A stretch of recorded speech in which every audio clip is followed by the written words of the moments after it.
कस्बा गूंजे लगली गाली, लोगवन के नाज ह कहे बाहुबली।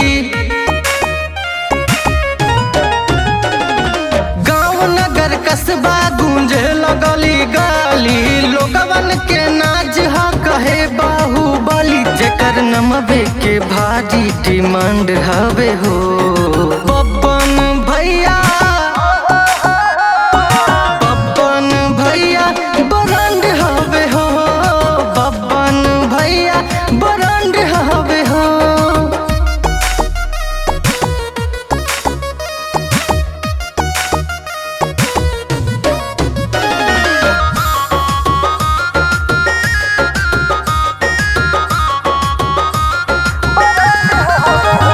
मुसीबत में मदद करे भैया हो, जेकर चलत रहे बुरा समैया हो।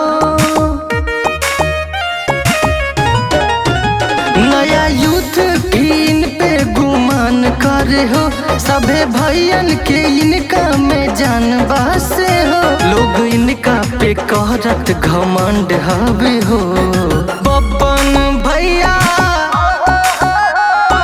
पवन भैया ब्रांड हवे हो, पवन भैया ब्रांड हवे हो।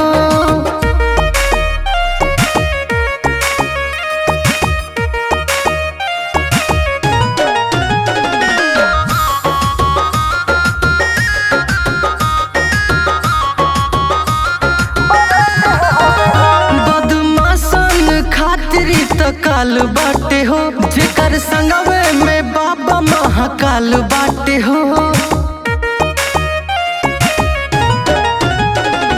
युवा शक्ति के युवा खून हवे हो, टीम 315 के जुनून हवे हो।